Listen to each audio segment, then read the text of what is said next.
guys, what's going on? Welcome to Serial. This chair is very squeaky. Can you hear that? It's the chair, I promise. Guys, what's going on? Welcome to Serial at Midnight. My name is Heath. With all these new graphics at the beginning of these videos now, all the new work we're putting into things behind the scenes, I feel like when I come into that transition, we need a slide whistle. Does anybody else think so? Like, it's like, guys, what's going on? Welcome to Serial at Midnight. My name is Heath. And then I just reach over and I'm just like, beep. I think we need a slide whistle. What are we moving into the era of props for Serial at Midnight? We've never really been about props in Serial at Midnight videos. I don't understand where this idea would come from. Captain Tiki's getting like way blown out over there. It's the white on your hat, man. It's too much for the camera. We're gonna have to powder you up, Captain Tiki. No, we don't really do props at Serial at Midnight. So, guys, we're gonna kick it off with fresh flavors. We're talking about fresh flavors. Everything in this stack. It's a manageable stack. I'm kind of excited about this video because this is a smaller stack than we occasionally tackle sometimes, which means that I get to talk a little bit more about this stuff of Lovecraft Country. By the way, everything in this stack, new to newish. In fact, some of this stuff hasn't even hit the street yet. See? Stuff like Lovecraft Country and some other releases we're going to be talking about. These are still in the pre-order phase. So if you're watching this video, as soon as it goes up, you're getting this coverage a little bit before you can buy some of this stuff. So because we're kicking it off with Lovecraft Country, and Lovecraft Country, how many times can I say that? That's a little bit of a tongue twister. Because this is a Warner Brothers product, I need to let you know. Warner Brothers Home Entertainment provided me with a free copy of Lovecraft Country, but the opinions expressed are my own. Now, behind the scenes, Bree and I have been... See if I can actually set this here. I learned my lesson with the Stand. Not the Stephen King massive novel that's like 1,100 pages. I don't think that's happening. Yeah, the Stand will not work. So, we've been watching Lovecraft Country for, I don't know, like a week. We've been kind of binging this show, and this is an amazing show. Like, I'm just going to say that right off the top of the bat. It's challenging because it's about so many things, including race relations in the South in the 1950s. Okay, so here... It's not just about that, though. If that sounds like you're like, well, that sounds heavy, man. You know, heavy keeps coming up in videos. Wait a minute, Doc, this is heavy. If that sounds too heavy, here's the premise of Lovecraft Country. It starts with basically a family. We have some characters that are looking for a family member. And they are in the 1950s, and they're on this road trip through the South. And so it's very grounded in reality and in the tensions and like all of the dark stuff, you know, all that horrible history with the things I don't even want to necessarily name in videos because YouTube might be like, you can't say that in a video. But just like the horrible challenge that so many African Americans faced. But you bring in like... I mean, look, it's not a spoiler. It's called Lovecraft Country. This is a horror tale set in mostly the American South in the 1950s that deals with race relations with tons of H.P. Lovecraft stuff, with Arkham and with Miskatonic and with the Necronomicon and with quotes of all kinds of horror. I mean, they're quoting Dracula like it's the Bible. There's a lot of stuff in here, and so, again, without spoiling it for you, they draw from, I mean, like, cosmic horror, monsters that can't be named, and, I mean, there's haunted house episodes, it's very much horror, you know, maybe kind of in the same vein as, like, an American Horror Story or something like that, but it's really, really well done, and it's, here, you know what? Here's what I can say about it, and you'll know where I'm coming from. I watch a lot of horror, right? I mean, not just horror. I watch a lot of stuff. the more stuff you watch, the more you see the patterns, the more you're like, nothing's ever really new. Everything's been done 3, 4, 5, a dozen times. Like A Star Is Born is on what, the 4th version of that story. Like, you just see, like, well, this is taking from this. I have no, like, this thing unplays in a way, like, I don't know. I don't know what pattern they were working from. It's so surprising. Every episode feels like it could go anywhere, and it often does in a way that you do not see television go. Places you don't see television go to. It's been a really challenging year for Warner Brothers and for a lot of other studios with everything that's happening at the box office, the pandemic and the closing theaters down. The TV that I have reviewed that's come out of Warner Brothers in the last 6 months to a year. I'm talking about Perry Mason. I'm talking about Lovecraft Country. I'm talking about the Doom Patrol TV show. I'm talking about the Titans TV show. It's all so much better than I think any of us would have expected a, episodic TV. There's certain concessions that are made with episodic television, right? None of that seems to apply to these shows, especially Lovecraft Country. The first 2 episodes, another show like Supernatural would get a season out of, and they do it in 2 episodes. It's like, holy cow, what all are they going to stick in this show? Very good, very surprising, very well cast. I say surprising, I mean surprising, not like I'm surprised it's good. That's not what I mean. I mean surprising in the terms of like the depth of storytelling, where it goes, the questions that it raises, the on-screen violence, the gore effects. I mean, it's so shocking and well done. So Lovecraft Country, and it does come with a this is the Blu-ray. It's 3 discs. It's 3 discs, and it comes with. This is hard. That's hard for me to do. Have we ever talked about how I'm kind of like I have some maybe double jointed tendencies? So like that was hard for me. Listen, it's 3 discs, 3 Blu-rays, and there's a digital copy included. You can also get it on DVD. And if you're just into digital, there are options out there too. But I have to let you guys know about that.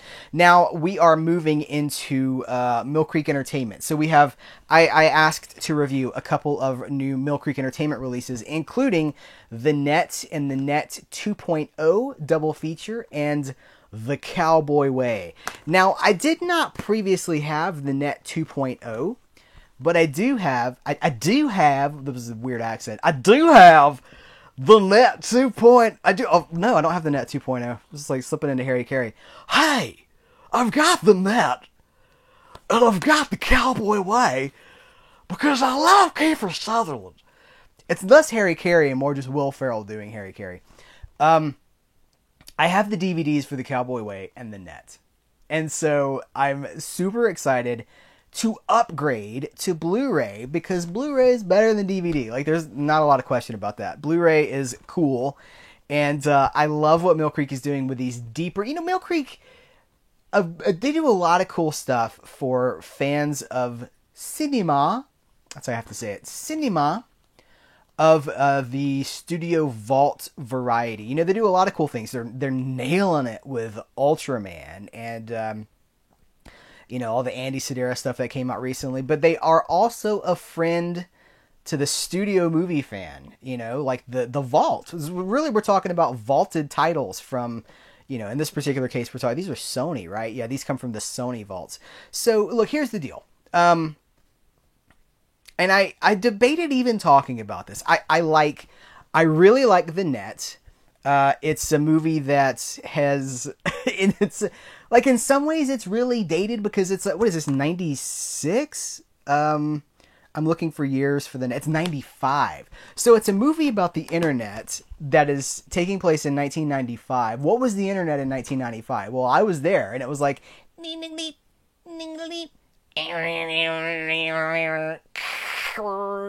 and if you wanted to, like, I remember when the Phantom Menace trailer came out, and we would, like, download it for hours, and you'd be like, I've got the first 3 seconds.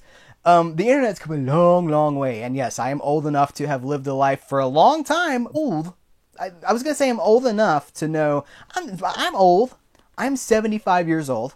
The Net is a really fun movie for what it is. It's Sandra Bullock, like, right on that 1-2 punch of Speed. Becoming a household name. The Net 2.0 is, it's unrelated. It's not really a sequel, but it's a movie it was 2005, and it's about identity theft. It's about identity theft, eh? It's about this person who's got their identity stolen, and they're like, I've had a theft of my identity. It's about identity theft. I did it again. It's 3 about identity theft, and it takes place without Sandra Bullock. But you know what? Again, it's I don't know that the argument is that it's it's not as good as The Net, but it's really cool to have it, and it's making its Blu-ray debut in this package right here. This is going to be a wild one. I can already tell. I'm just indulging every ADD whim. So, guys, here's the thing. I debated... Oh, I didn't even tell you about The Cowboy Way. The Cowboy Way is Kiefer Sutherland and Woody Harrelson. Hopefully, one day their careers go somewhere. I hope that they get... I want to see them take off. I want to see them succeed and fly. They're so talented. No, this is early 90s, maybe 93, I want to say. 94. Oh, just 1 year before The Net. And it's cowboys in, the metropolis. It's the fish out of water stuff, fish out of water tale with, cowboys in the big city. That's what it is. And I love Kiefer Sutherland. I like Woody Harrelson, but I'm a big Kiefer Sutherland fan. Like, I have his albums, okay? Like, I have Kiefer Sutherland vinyl because I really like the guy. So I'm really excited about upgrading both of these to Blu-ray. Now, here's the thing, because I debated even talking about this, and I sought advice from producer Bree, who said, yeah, you should probably mention that. There is a site out there, and I will not name them. They're kind of popular, and they take every opportunity to dump on Mill Creek releases like a birdhouse shingle. And that's fine, but I now get an email like once a week, or if not an email, a message on social media. Some of you guys know because you're the ones sending them. I get these emails all the time, kind of all the time now, saying, Heath, I just read this review at this site. I just read this review. It's Christopher Walken that's sending the emails. I just read this review on this site. It's not a good review. It's very bad. Why would they say that if it wasn't true? And I have to say, that's not an accurate review. This site tends to be glass half empty on, you know what? I don't even want to speculate on the why or the how. I want to say, if you're seeing negative reviews for these and you're like, well, that's pretty grim, I don't think they're accurate. Let's be honest about what these movies are. These are older movies from the Sony vaults, and they do not I remember this. I know nothing behind the scenes, okay? I'm not privy to like, well, this was produced from this and such scan. So everything that I tell you is my opinion, okay? But I believe that these movies, and a lot of the stuff that we tend to talk about, retro VHS releases from Mill Creek, if you've seen the Ultraman titles, they look like a bazillion bucks. They are so clean and so crisp and encoded so well. These are older titles from the Sony vault, and I do not think these scans are remotely new. I would not be surprised if these are DVD era HD scans. For some DVDs, they would strike HD scans circa 1999, 2000, 2002. The glory days of DVD, they would strike these HD scans that would then be kind of downsized for a DVD. I think that's probably what a lot of this stuff is. And so it does not stand up to like the hottest 4K scans of 2021. You're not going to see like, oh, it has a very resolved grain structure. These are deep catalog titles, and these transfers are probably nowhere close to new. Now, knowing that, or assuming that that's a scan of anything. Now, let's look at these movies. Would it be warranted to pay, $10,000 for new scans for these catalog titles? Is the return on investment there? I understand that Sony does not want to necessarily go strike brand new prints for everything, because the demand for people like you and me, you know, if you're streaming, if you're just cruising across, I don't know, Netflix or its streaming platform service, whatever, and you run across these, you're not going to be like, I see macro blocking. Lydia, I see macro blocking. Unreal. Unreal.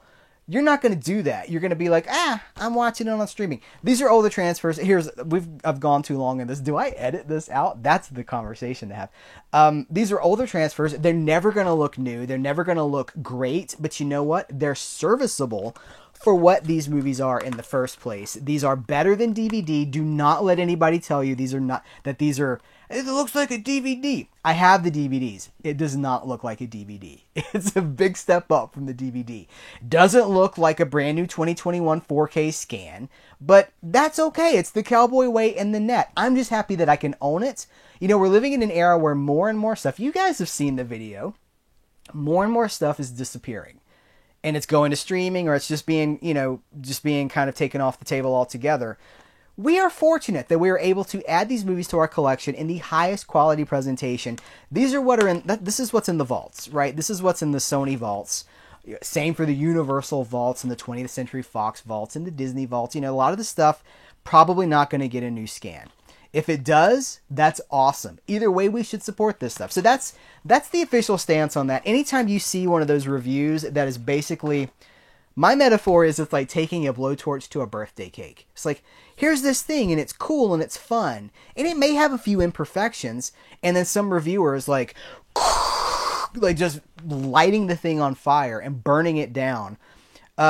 That's not what we do. I appreciate this stuff. I'm glad that I have the opportunity to buy this stuff, and I'm grateful that there are companies that are like Mill Creek Entertainment who see the niche in the market, that they're like, you know what? I feel like if we put The Net out, that Sandra Bullock movie about the internet from 1995, I feel like if we put that out, we'd be able to sell some copies to some people. That Kiefer Sutherland, Woody Harrelson movie.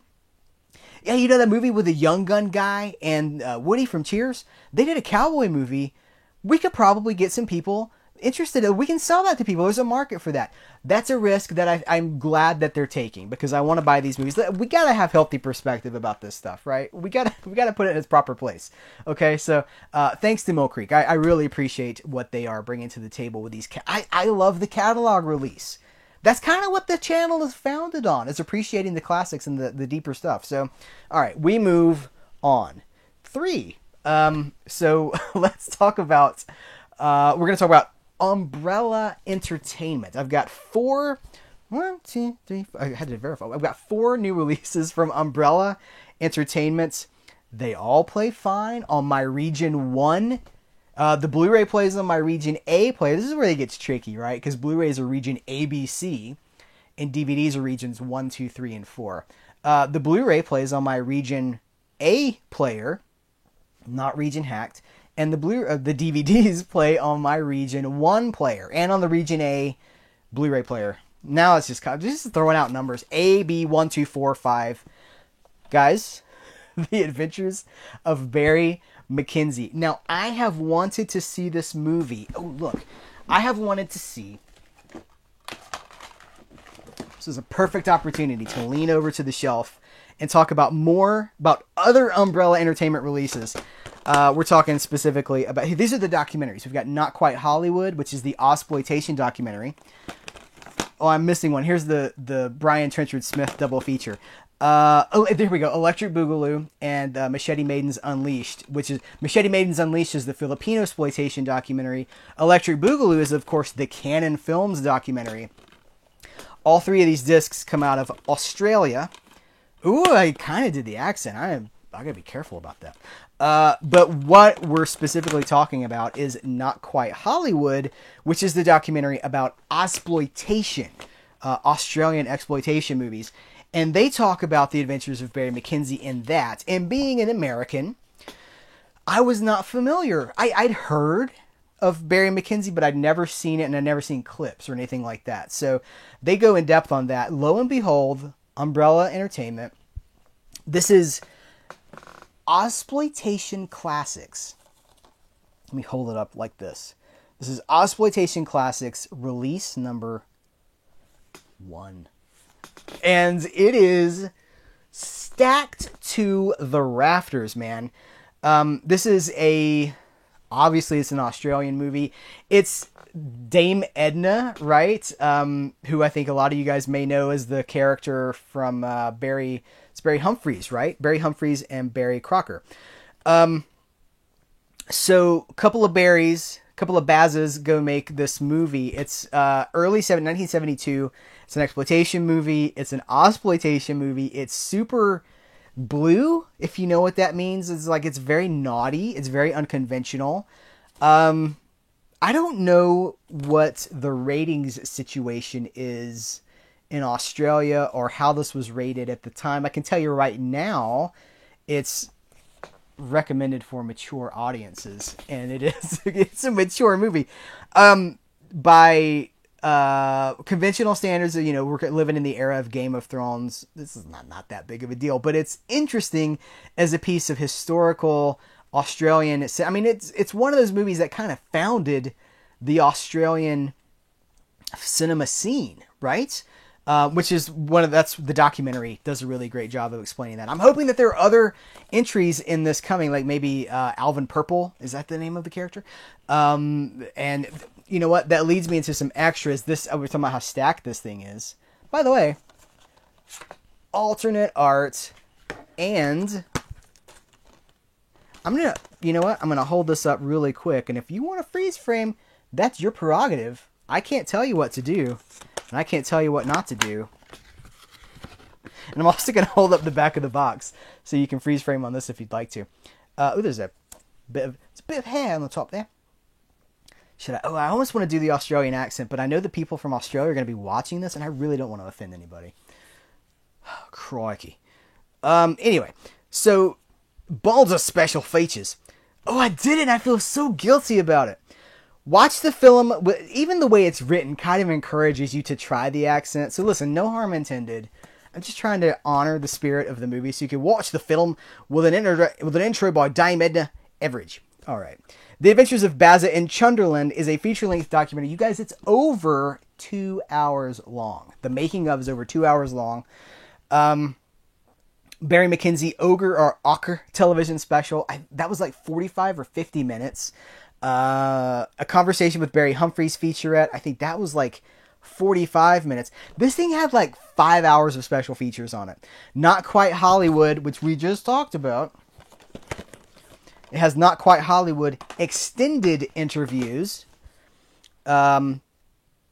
Short films, Beresford and Humphries short films. Barry Humphries and The Naked Bunyip. That's another Australian movie that I'd like to see Umbrella maybe give a release in the Ozploitation Classics. That's an Australian film, right? Guess whose mum's got a whirlpool? Television commercials. Dame Edna is all over those.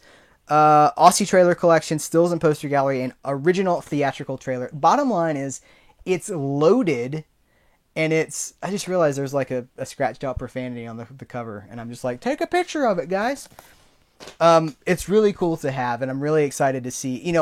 Umbrella has been doing a lot of work with Ozploitation Classics. They have a DVD line of Ozploitation Classics, and a lot of those have Blu-rays as well, but it looks like they're really leaning into the Ozploitation Blu-ray line. We're numbering them, and I'm really excited about what the specialty line holds for the future. So we're going to move from that into another Umbrella exclusive thing that only they do. This is I'm trying to get the glare. There we go. That looks good. This is a new entry in the 6-shooter classics line. Umbrella Entertainment likes Westerns so much that they've created an entire line, an entire range of Westerns. In the last Fresh Flavors video that we did, we talked about the Henry Fonda movie, and now we're talking about a Cecil B. DeMille movie. The Man Who Gave You the Ten Commandments, directed to Northwest Mounted Police. And this is Gary Cooper and Madeline Carroll. And guess who else is in this? Lon Chaney Jr. is in this. This is it is a Western, but it takes place in Canada. And by the way, I've watched, as you can tell, I've watched everything here. It's how do you describe it? So Gary Cooper is a Texan who comes to Canada in the 1800s looking for a fugitive. And so there's like all this French Canadians, there's a lot of people talk like this. Hey, welcome to Canada. I don't know. A lot of that kind of stuff, like prospector kind of stuff. And it's like I got to go get the guy from, it's the fugitive, stranger rides into town. It's Cecil B. DeMille, so all the hallmarks, like it's epic. And it's got an opening narration from Cecil B. DeMille, because that's also one of his hallmarks. DeMille did several westerns, and this is the second to last one, I think. And then he was just off to the biblical epic races, I suppose. Now, that's not fair, because he started with, there's a silent version of the Ten Commandments that he directed 30 years before the Heston one. Heston Moses. Anyway, Northwest Mounted Police, an entry on the 6-Shooter Classics line. Hey, who would like to have a dedicated video to the 6-Shooter Classics line? They gotta Hulk it out. Oh yeah, brother. Oh yeah. 6-Shooter Classics, dude. Let me know if you're interested. Amazing stories.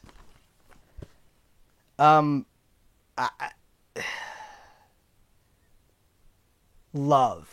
Like, don't take my silence to be any sort of negative. Just passion, stunning, quality, breathtaking. Amazing Stories is a show that ran from 85 to 87. It was a television series. I believe it was conceived. I know it was produced, executive produced, written, Steven Spielberg. It's the baby of Steven Spielberg. And he wanted to... There we go. Because it's a fatter case, it stands up. He wanted to bring his level of storytelling, movie production values to the small screen with fantasy stories. It's an anthology series, and they're not necessarily, there've been a lot of anthology series, Twilight Zone, The Outer Limits, Night Gallery, what's the name of okay. Lots of anthology series, but they're all kind of horror or chiller bent, right? Amazing Stories is all kinds of genres, and it really feels... Tales from the Crypt. That's another one that immediately comes to mind. It feels very inspired by comic books, like Tales from the Crypt. Tales from the Crypt is, of course, a love letter to EC Comics. Amazing Stories is kind of a love letter to pulp. In fact, the Amazing Stories name itself comes from a pulp series. Like a magazine, pulpy series. And so one week will be horror, one week will be sci-fi, one week will be comedy, one week will be a war story, but they always have a fantasy angle. And the talent that came through this series, listen, Brad do, The Incredibles for Disney/Pixar, Mission Impossible. Brad Bird is a really big deal. Joe Dante's got an episode of this, I believe. I don't want to look at the back because I'm going to tell you the guest stars in a minute. But John Williams did the theme music. And so it's a height of this certain level of production. Mick Garrison. Mick Garris. Mick Garris is involved in this as well. I think he won an Emmy or he won an award for his involvement with this series. Anyway, the level of production involved with this, it's in my opinion, it's Spielberg beginning with Jaws, ending with Jurassic Park. It was a golden era of Spielberg. And in that, he creates different styles, but it's in that 80s milieu that he's doing, the Indiana Jones movies and E.T., and he's producing Goonies, and he's maybe directing parts of Poltergeist. There's a very specific 80s Spielberg. And then this guy later goes on and he's doing Young Indiana Jones Chronicles for TV with George Lucas. It's a very specific thing. And that's this Spielberg. And it's so magical. And I remembered this show from being a kid. Because I'm of the age, I was 85 to 87, this was on. And the episode that really stuck with me more than any of the other ones was this episode where Mark Hamill is a comic book collector. and he gets advice from basically like a troll. And that resonated with me because I was, a young comic, like, I gotta get my issue with G.I. Joe. What's Larry Hama gonna write this week? It really resonated with me. And so now I go back and I revisit it, and it is this magical time capsule, and yet it exists outside of time. These stories really feel timeless. They feel set in, the closing of the show. The opening credits are kind of taking you through, like, it starts with like Neanderthals around a campfire telling stories, and then it goes to like through the pyramids and Sanskrit and like scrolls, and then we go into space, and then a computer chip, and then the Earth, and then into the TV of someone in their living room in the 80s.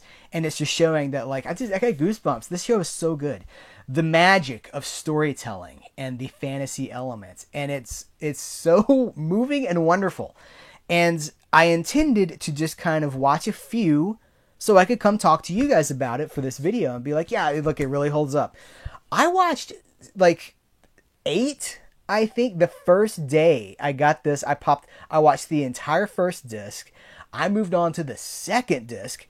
They're about 25 minutes long, but some of the episodes are special, and some of them are double length, so 50 minutes. There's one that's directed, Steven Spielberg directed the pilot. He directed this episode called The Mission with Kevin Costner, Kiefer Sutherland. It comes full circle. A lot of young Hollywood actors in that episode, about this plane that gets stranded with this. You know what? I won't even tell you, but it's magic. Okay, so but this is where I was going. That's the opening credits. The closed, idyllic late 50s suburb neighborhood with like a Chevy Nomad in the front yard, and there's like antennas on top of the TV. We're on the roof, and so you just see some houses and some antennas and some clouds, and the sun sets. And it's like 20, 30 seconds long. It's so moving to me, because did that place ever really exist? We go back to Lovecraft country, right? Like, we're talking about all the tensions of the 50s. I don't know that suburban landscape ever really existed, but it exists in our mind. It's a magical place. It's like Route 66. The myth is so much larger than the reality. I've driven Route 60. I love Route 66. And it taps into this very mid-century heightened style of storytelling. I can't say enough. Tim Robbins, John Lithgow, Danny DeVito, Christopher Lloyd, Patrick. Of the episodes were directed by talent who was on the way up. Mick Garris. There's a lot of talent. Tim Burton's. I can't tell you how much I love this and how much I recommend it. This is region free. Again, it plays on my Region 1 DVD player. Multiple players, not just one. It is the complete series in one box. There were 2 seasons, and it's timeless magic. It is. I'm going to go watch it when we finish this video. Also, timeless magic, the Jungle Jim Collection 2. Now, previously on Serial at Midnight, we talked about the Jungle Jim Collection. This is 1, but it's not numbered as 1 because I think it was kind of an experiment to see if there was an audience to support Jungle Jim. Jungle Jim is Johnny Weissmuller, the man who was Tarzan. The Jungle Jim I believe it was a comic book series. It was kind of one of those syndicated pulp adventure tales characters. So they create the Jungle Jim franchise, basically pretty much for Johnny Weissmuller. And towards the end of the series, he's not even Jungle Jim anymore. He's Johnny Weissmuller. And they're like, hey, it's Johnny. It's not Jungle Jim. Early movies are like, Jim, we've got to go to the jungle and rescue blah, blah, blah. There's an idol that they're trying to steal and take to a museum so they can profit. And there's so many alligators. We've got to go save that thing. Jim, help us. And then later in the series, there's like, Johnny, we need your help. And he's like, oh, it's all right. I'm here. Actually, the way he says, that's all right. I'm here. I'm Johnny Weissmuller, and I'm here to save the day. It's wonderful in the pulpiest of ways. So this was a success, and now we have this. There were 16 Jungle Jim movies. There are 6 of them on the first volume. There are, I believe, 5 movies. Guess what?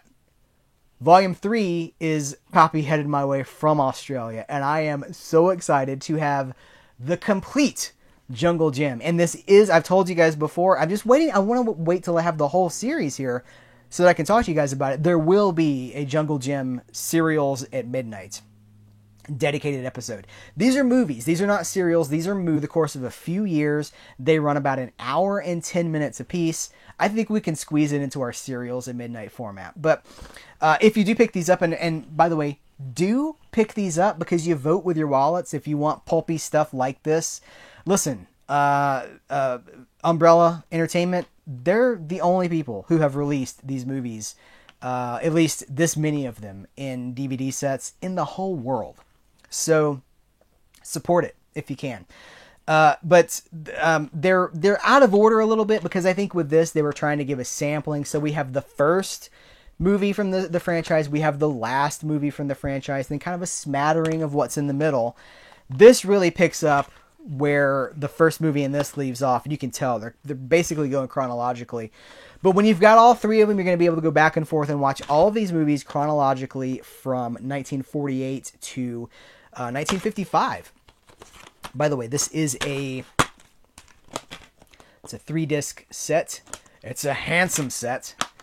And I just feel really grateful that we're in a place where companies are taking shots on things like this, on niche products, hoping that we show up. So we got to show up. These movies are super obscure. I mean, super obscure.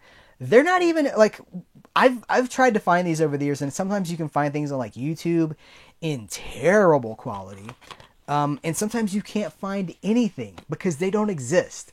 So I'm very excited about it. We're going to wrap up our coverage of Umbrella with The Dustwalker. This is a new to DVD. You guys, I need to hydrate really quick. I'm not going to edit this out. I'm going to hold this up so you can see the cover, and I'm going to hydrate. Thank you so much. The Dustwalker is it's an Australian shot horror movie that, I mean, it feels independent. It feels smaller-ish budget, but it's, I think some of you guys are really going to like this. This is a horror movie done in an environment that we don't see a lot of horror movies. Now, thinking specifically, like Pitch Black had some Australian talent in it, but did it film in Australia? Maybe it did. Anyway, it's not a common setting for a lot of this kind of movie. So here, the premise in short is aliens, monstrous aliens have landed. They take over your body first, kind of possess you, make you do things you don't want to do, turn you into a rage monster, and then I'll leave it there. There are aliens in this movie, but it's again, now this is I'm trying to think how I want to say this. This stuff's delicate because I am always appreciative of independent horror from different regions. And just like the Exploitation Classics movie gives us this really interesting glimpse into an aspect of it is world cinema, right? I mean, it's essentially what it is. Dustwalker is cool as world cinema for horror that I feel like for my region, I can't speak for everybody else. I can speak for my region. It's, by its nature, it's kind of foreign, right? Like, it's kind of outside of, like, this unrecognizable landscapes and even the way that the towns are kind of set up. Like, it's this very different thing. So, it's interesting. I don't want to, there are points of the movie that I kind of want to talk about because they're going to resonate more with some people than with others, but I'm going to stay away from them. If you're a horror fan, and you think that this looks interesting, which it is, I'll turn the back of the box over to you, then I recommend this to you. If you're not into horror, maybe don't watch this because it's kind of gruesome, but it's really cool for what it does, and what it does is provide us with maybe a familiar tale, but with a different setting, and with young, independent voices. and that's something to champion, right? So that's going to be Dustwalker. I realize I probably should have done this before the Jungle Gym collection because I was so hot on the Jungle Gym collection, and Dustwalker, I'm just like, I mean, like, I liked it. I really liked it, but I came in too hot on the Jungle. I'm being honestly as excited as I am about Amazing Stories and Jungle Gym, and then I'm like, and Dustwalker. Dustwalker is very cool, and if you are a horror fan, I highly recommend you check it out. Two more releases. These are both independent releases. We're going to talk about Giants from the Unknown. This comes from The Film Detective.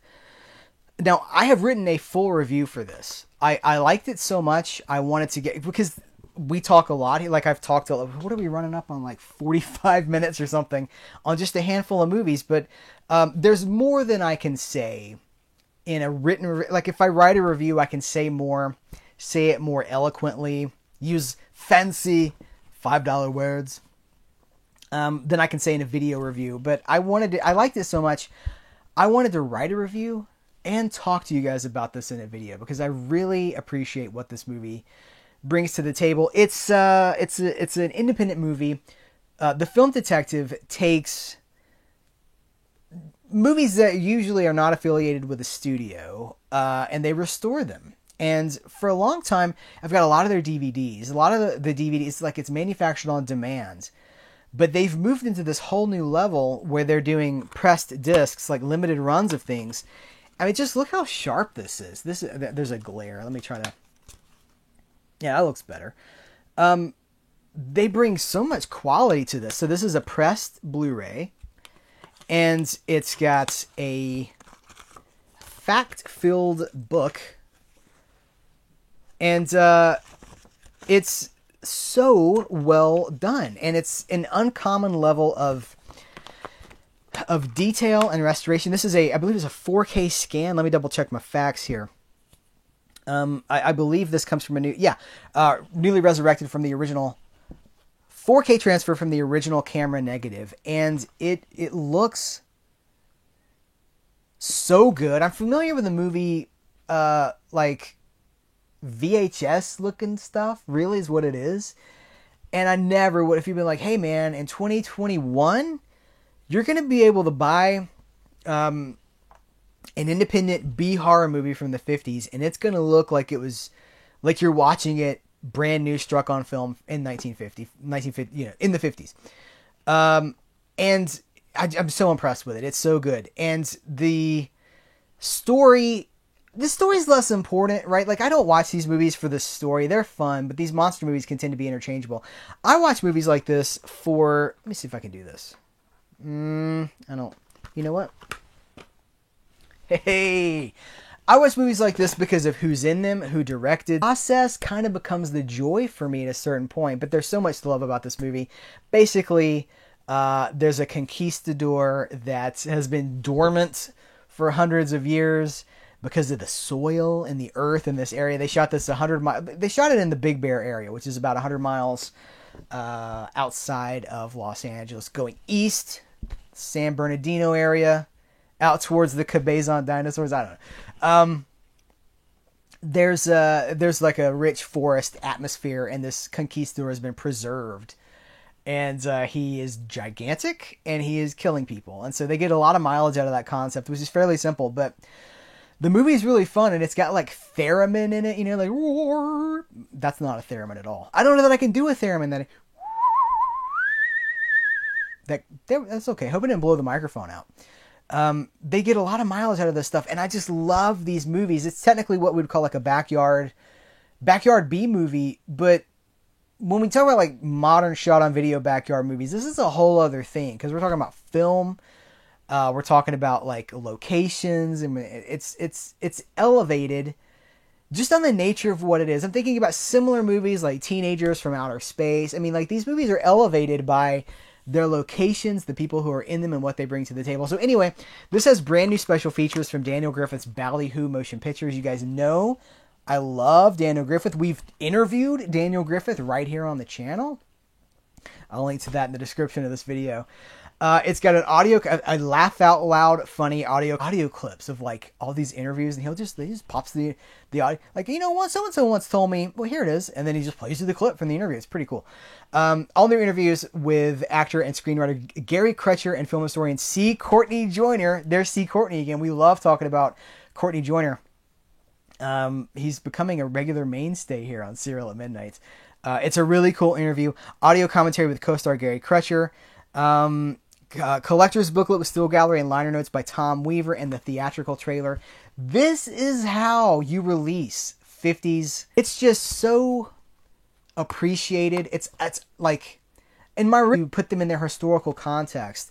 So for the classic film fan, for the horror movie fan, please pick this up. Please support the Film Detective and support this kind of movie on home media. Oh, by the way, forthcoming edge of the coverage for that, because it's I'm telling you, this stuff, this is the golden age, and this is what Serial at Midnight was born to talk about. Wrapping up our coverage, this is our last title for this Fresh Flavors. Happy Happy Joy Joy. This is the Ren and Stimpy story. Now this came out, it's complicated because it was I guess it was a digital release first. And then the physical release, and I didn't know about it because we're so physical media focused here, which that's not normally a detriment. See, you know, the coverage of Giant from the Unknown. That's normally a pro, but this slipped under my radar because I was not paying attention to a digital release. And then when the physical media release was announced, I ordered it, but it was like on back order, and so it took a while, and it's basically just come in the last couple of weeks here. And I've watched it, and I was kind of saving it for the next one of these Fresh Flavors to talk to you guys about. My regrets around that, the only regret around that is that I feel like I would have had an opportunity to talk to some of the people that were responsible for this. I admire it so much, but because I was so late to the game, I think certain doors were kind of closed. And this is the story of the creation of basically the life of Ren and Stimpy. Now, I love Ren and Stimpy. I am of the Ren and Stimpy generation. I watched it brand new on Snick Saturday Night Nickelodeon when it aired in those early 90s years. I have all of the series, even the later naughty version of the series, which is not as good. I have all of this on DVD. And we've known about the turmoil behind the scenes before this documentary, but I don't feel like we knew. Not like we know now. And so this documentary tells really the story of how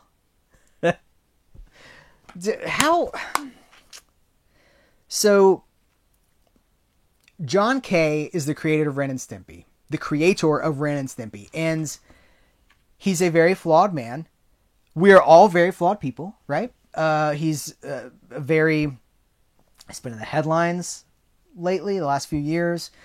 Like maybe kind of like a Polanski figure, you know? Like someone who created a really magnificent piece of art, but who has had such a struggle with behavior and choices, and it just complicates it. It muddies the water a little bit. And so this documentary really gets into the nuts and bolts of what went down, how this cartoon was created, and how the flaws of the man literally made this show what it is, and how it probably could not have gone any further than it did. It was a miracle that it existed in the first place. It's the story of John K.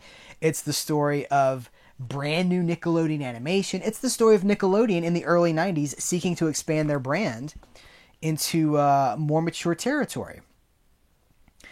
And I admire this so much because they are able to tell this story in a way that is both so loving of Ren and Stimpy while also not at all sugarcoating the negativity, the hurt, the ruined relationships, all that stuff.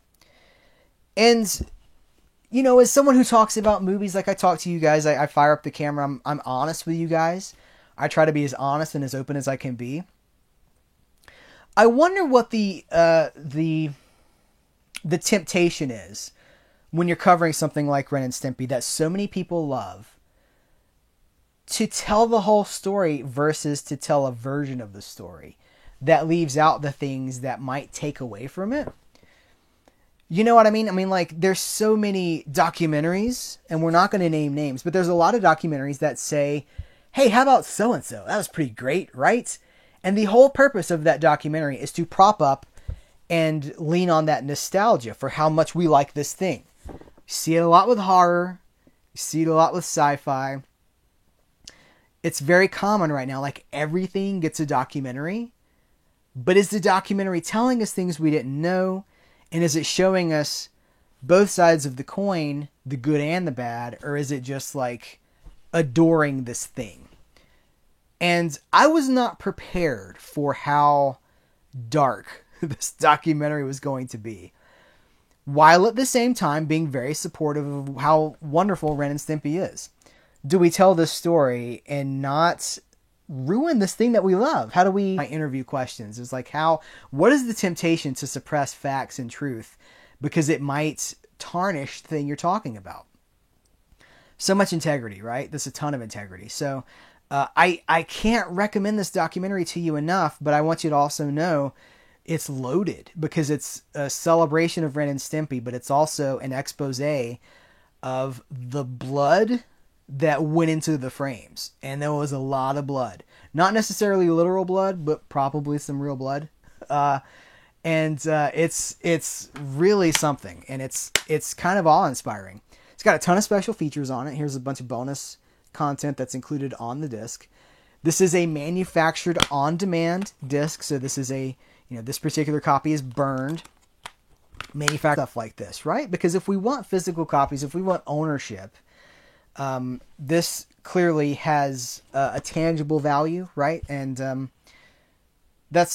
we're seeing this more and more. Companies do what they have to do to get these products out to us on the cost that they can profit from and serve themselves and us. So people ask me that sometimes. How do I feel about manufactured on demand? I'm okay with it. I think that's where we're at in the market right now. Like, this is more and more common.